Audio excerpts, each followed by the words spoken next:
Behaviour. तो parental behaviour की इस क्लास में आप सभी का स्वागत है। इस पैरेंटल बिहेवियर क्लास में हम लोग जो पहला स्लाइड देख रहे हैं वैसे इसका रेफरेंस ही पहले बता दिया जाए तो रेफरेंस हम लोग देख पा रहे हो Zenithhospital.com का दिया हुआ ये मटेरियल है। तो ये जो डायग्राम शो कर रहे हैं एक तरह से पैरेंटल बिहेवियर ही शो किया जा रहा है बिच्छू के बाद। इसमें आप गौर करोगे तो बिच्छू के बॉडी के ऊपर देख पा रहे हो कि बहुत सारे उसके चाइल्ड है ना, उसके बच्चे दिख रहे हैं। ठीक, मतलब वो ये जो बड़ा पेरेंट्स है वो अपने बच्चे को सिक्योरिटी प्रोवाइड कर रहा है, पेरेंटल केयर शो कर रहा है। इसके अलावा कुछ फैक्ट अभी बिच्छू के बारे में इसमें पढ़ पा रहे हो कि ये हजारों साल से हमारे प्रकृति में बने हुए हैं। इसका कारण भी उसके माँ का समर्पण है बोलते। तो हम लोग सभी जानते हैं कि जनरली पेरेंटल बिहेवियर फीमेल के द्वारा जनरली शो किया जाता है, पर इसका मतलब ऐसा नहीं है कि मेल के द्वारा नहीं शो किया जाता। बहुत सारे एनिमल सीरीज में मेल्स ज़्यादा पेरेंटल बिहेवियर शो करते हैं, लेकिन मैक्सिमम केसेस में देखोगे तो फीमेल डोमिनेंट पेरेंटल बिहेवियर होता है। इसमें भी फीमेल डोमिनेंट पेरेंटल बिहेवियर है ना। गीता, तुम्हें लोगों का टॉपिक है, फोकस करो। चल अगर थोड़ा सा नीचे करेंगे इसमें। चल लोग लगभग तुरंत बाद बिच्छू अपनी माँ के पीठ पर चढ़ जाते हैं और भूख लगने पर माँ के ही पीठ में जो भी न्यूट्रिएंट मटेरियल समझ के उसको खाने लग जाते हैं। तो इस तरह से देख पा रहे हो कि बिच्छू को नुकसान होते रहते हैं, लगातार नुकसान होते रहते हैं। आमतौर पर माँ बिच्छू 9 से 32 बिच्छुओं को जन्म देती है। एकदम सफेद दिखने वाले नवजात बिच्छू जन्म के पहले कुछ हफ्तों तक पूरी तरह अपनी माँ पर ही निर्भर होती है।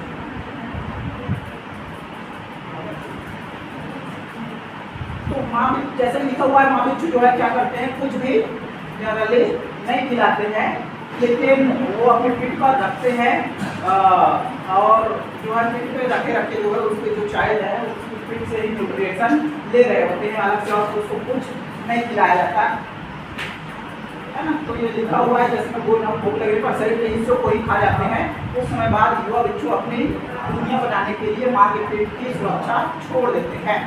तो देख पा रहे हो कि इस तरह से बिच्छू को बहुत ज़्यादा नुकसान हो जाता है। कई बार जो है या अधिकतर टाइम उस फीमेल पेरेंट्स को जान भी देना पड़ जाता है। तो इस तरह का बिहेवियर बिच्छू में शो किया जाता है। ये normal type of parental behaviour नहीं पढ़ रहे हैं हम लोग, special type of parental behaviour पढ़ रहे हैं। Normal type of parental behaviour आप लोग पढ़ रहे थे फिशेस में parental care behaviour, parental behaviour, amphibians में पेरेंटल बिहेवियर है ना।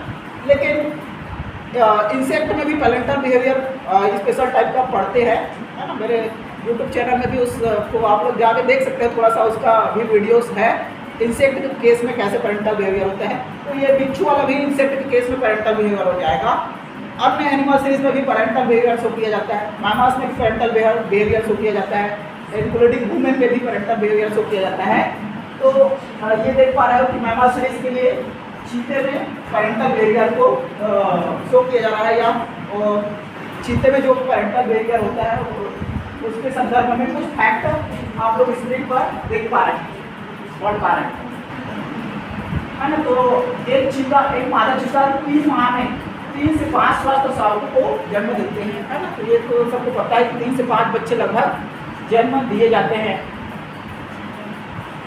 एक स्वस्थ माता चीता जो 17 से 20 महीने के अंतराल में जन्म देती है, मगर सावा चीता के बच्चे को सावा बोलते हैं है ना। तो सावा हो जाते हैं या मारे जाते हैं तो वह अंतराल कम भी कर देती है। तो 17 से 20 महीने के पश्चात वो बच्चे दे सकते हैं। चीतों की कहानी शेरों से थोड़ा सा अलग है। इनकी दुनिया में मादा चीता कई अन्य नर चीतों के साथ संबंध में रह सकते हैं। ऐसे में नर चीता यह नहीं जानता कि वो सावा किसके है या नहीं। नर चीता को इतना ज़्यादा पता नहीं चल पाता कि वो उन्हीं का बच्चा है। शेरों की दुनिया में ऐसा नहीं है। शेर को जब मालूम चलता है कि सावा उसका नहीं है तो वो शेर उसे मार डालता है। ठीक, तो थोड़ा सा शेर और चीता में पेरेंटल बिहेवियर में फर्क आप लोग देख पा रहे हैं या पढ़ पा रहे हैं। चलिए आगे बढ़ाया जाए। ये जो पैरेंटल बिहेवियर शो किया जा रहा है सांपों के द्वारा, और जनरली इस सीरीज में शेर, टाइगर, चीता, इस सीरीज में female dominant parental behaviour show किया जाता है या फीमेल्स के द्वारा चाइल्ड का देख रेख किया जाता है। हाँ, ये पैरेंटल बिहेवियर इन फीसेस के नज़रिए से इसको पढ़ सकते हो। माउथ ब्रीडिंग फीसेस है ना, माउथ ब्रीडिंग फीसेस अगर चित्र देख के समझ में आ रहा हो, मुंह के अंदर जो है चाइल्ड को भरा हुआ है या अंडे को छुपा के रख सकते हैं। अंडा हो सकता है या उससे जो चाइल्ड निकल रहा है वो भी हो सकता है जो मुंह के अंदर रखा जाए। तो मुंह के भीतर छुपा दिए हैं, देख पा रहे हो जैसे लिखा हुआ है, ताकि अंडे खराब ना हो या अन्य शत्रुओं से उसको बचाया जा सके, आगे बढ़ाया जाए। इसका नाम भी लिखा हुआ है ना, बंगाल कार्डिनल फिश करके।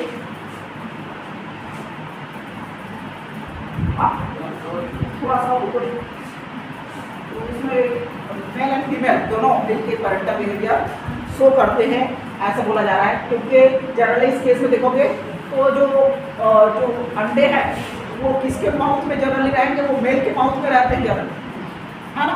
तो फीमेल अंडे दिए और मेल के माउथ में दी, तो इस तरह से नर और मादा दोनों मिलकर पैरेंटल बिहेवियर सहयोगात्मक रवैया है ना, पैरेंटल बिहेवियर में सहयोगात्मक रवैया अपना रहे होते हैं। अब आगे बढ़ाओ। मैमल्स केस में एक और पैरेंटल बिहेवियर का एग्जांपल हाथी में देखा जा सकता है। इसमें भी वैसे तो ग्रुप वाले एनिमल है, ग्रुप में रहते हैं, पर फिर भी फीमेल को ही ज़्यादा पैरेंटल बिहेवियर इसमें भी शो करना पड़ता है। तो गर्भावस्था की अवधि इसमें 22 महीना दिखा रहा है ना। आदमी अपने बच्चों को 22 महीने गर्भ में रखती है और उसके बाद 5 से 10 साल तक उन्हें खड़े होने से लेकर तैरना, खाना ढूंढना, सुरक्षा करना वगैरह सिखाते हैं। कौन सिखाते हैं? हाथी की हथनी, हाथी की हथनी, हथनी ना। इसलिए इसमें भी female dominant parental behaviour, female से ही जनरली पैरेंटल बिहेवियर शो करते हैं। यहाँ पे लिखा हुआ है वही लाइन, मातृसत्तात्मक समाज में रहते हैं, यानी कि पैरेंटल नजरिए से माता ही इस पे ज़्यादा भूमिका निभाएंगे।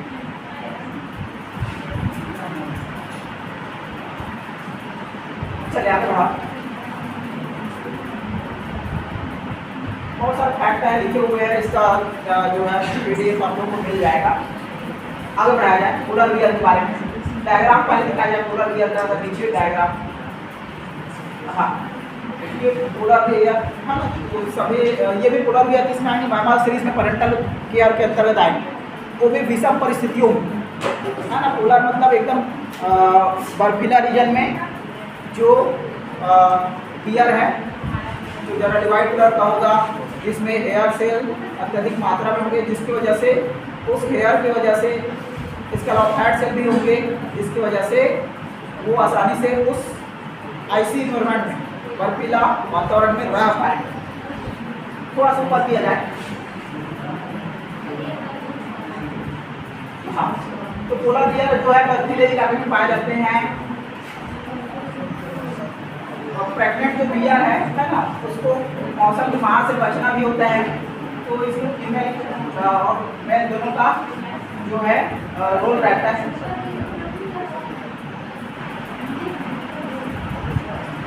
प्रेग्नेंट स्टेज में अगर देखोगे तो भालू का वजन क्या है, लगातार बढ़ता रहता है। इसके अलावा देखोगे तो इसी दौरान खुद को बर्फ के भीतर गुफानुमा मान बनाते हैं, जहाँ बच्चों को सुरक्षित जन्म दिया जा सकता। क्या लिखा हुआ है? गुफानुमा मान बनाते हैं, मतलब फीमेल्स के द्वारा बनाया जा रहा है। ये एक मान मतलब गुफा ही है जहाँ पर बच्चे दिए जाएंगे। तो थोड़ा सा वहाँ क्या होगा, अपेक्षाकृत वातावरण थोड़ा कम ठंडा हो। हाँ, करीब 8 महीने के बाद मान से बाहर एक बार फिर नहीं निकलते उसके, तो लगभग 8 महीने तक सोचिए उसका जो मम्मी है वो उसके साथ ही रहेंगे, उसके बाद ही आएंगे। तो इस तरह से फीमेल्स के द्वारा जनरली पैरेंटल बिहेवियर शो किया जाता है। आगे बढ़ो। आप लोग चाहो तो खुश हो सकते हो, 2 स्लाइड मात्र बचा हुआ है, 2-3 स्लाइड है, आगे बढ़ाया गया है। जिराफ में पैरेंटल एरिया, सोचिए कितना बड़ा सा जिराफ होता है और उसका जब बच्चा होता है जितना ऊंचाई से गिरना होता है, ठीक, फिर भी एकदम आसानी से सर्वाइव कर जाते हैं और तुरंत चलना भी शुरू कर देते हैं या सिखा देते हैं। इस तरह का इसमें बिहेवियर होता है। तो इसमें प्रेगनेंसी का स्टेज 15 महीना होता है, साफ साफ लिखा हुआ है, आप लोग देख पा रहे हैं। जन्म के तुरंत बाद ही उसे चलने के लिए मजबूर है ना, उसके जो मम्मी होंगे वो तुरंत मजबूर करेंगे है ना उसको चलने के लिए। बच्चे जन्म के समय चूंकि 4 मिनट तक के होते हैं, इसलिए गर्भवती जिराफ खड़े होकर बच्चे को जन्म देती है ना। तो थोड़ा सा बच्चे का साइज भी थोड़ा बड़ा रहता है, जिसकी वजह से जो है खड़े होकर ही जन्म दिया जाता है, जिसकी वजह से बहुत ऊंचाई से गिरना होता है बच्चे को। बच्चे जन्म के समय चूंकि आगे बढ़ा, हाँ, तो इन बच्चों को सुपरमैन बेबी भी कहा जाता है, क्योंकि जन्म के दौरान इनकी गर्दन और पैर आगे रहते हैं। सोचिए गर्दन और पैर आगे हैं और इसके बाहर गिरेंगे। जन्म देने के 30 मिनट के भीतर ही माँ जिराफ अपने बच्चों को पैरों से ठोकर लेकर चलने के लिए मजबूर कर देती है। तो पैरों से ठोकर मार के चलो चलो चलो, ठीक। तो इस तरह से जो है फीमेल्स जो है पैरेंटल बिहेवियर में बहुत ही महत्वपूर्ण भूमिका निभाते हैं। तो जिराफ के केस में इस तरह से होता है पैरेंटल बिहेवियर। आगे बढ़ाया जाए, नीचे का जिराफ के बारे में है और नीचे पीछे थोड़ा सा और नीचे कौन सा निकलता है। चल ये देख पा रहा है जैसा एनिमल ऑक्टोपस है, वैसे लिखा हुआ है ऑक्टोपस है। तो ऑक्टोपस में भी पैरेंटल बिहेवियर शो किया जाता है। ऑक्टोपस भी क्या करते हैं, समुद्र के तली पे चले जाएंगे और किसी ठोस पत्थर इत्यादि के सरफेस खोज लेंगे, वहाँ सुरक्षित अपने अंडे दे देंगे ताकि शत्रुओं से उनकी रक्षा किया जा सके। इसके अलावा न्यूट्रिशन के लिए सोचिए, न्यूट्रिशन अंडों को अपने शरीर से ही न्यूट्रिशन उपलब्ध कराते हैं। सोचिए तो और ऐसे कई महीनों तक है ना विकसित होने में, अंडों को पूरी तरह विकसित होने में 10 महीने तक सोचिए बाहर से वो न्यूट्रिशन लेने उसके फीमेल्स जो मदर होंगे वो नहीं जाएंगे। तो उस मदर के शरीर से ही न्यूट्रिशन यहाँ भी लिया जाएगा, बिच्छू में जिस तरह से पड़े। तो इस तरह का पैरेंटल बिहेवियर ऑक्टोपस में देखने को मिलता है। आगे बढ़ाया जाए, व्हेल मछली, ये आप लोगों का आखिरी स्लाइड है ना। व्हेल मछली में भी पैरेंटल बिहेवियर शो किया जाता है। व्हेल तो मछली घरे को देते हैं, लेकिन वो मैमल सीरीज का ही सदस्य है ना, मैमल्स में ही आता है। व्हेल सबसे बड़ा स्तनी करके पढ़ते हो, सबसे बड़ा मैमल्स है ना। तो व्हेल का एक स्पीशीज है किलर व्हेल है ना। तो स्तनधारी जीव है, साफ साफ लिखा हुआ है। इसमें प्रेगनेंसी की अवस्था 18 महीने साफ साफ लिखा हुआ है।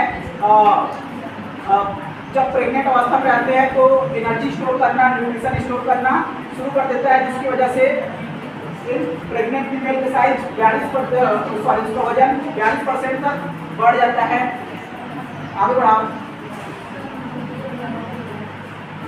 हाँ, इसमें मिल्क ग्लैंड भी पाया जाता है, जिसकी वजह से मिल्क फीडिंग प्रोसेस इस व्हेल मछली में भी पाया जाता है। मैमल्स है, मैट्रिग्रेड होगा ही।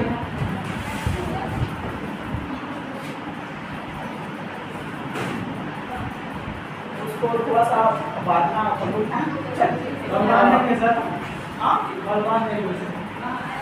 कहने की जगह पढ़ तो रहा है, लेकिन रोज रोज हो रहा है, आप लोगों को सुधार करना है उसमें।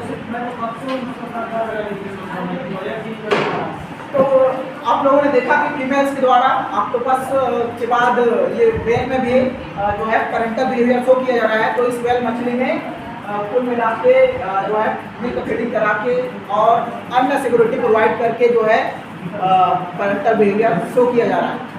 धन्यवाद।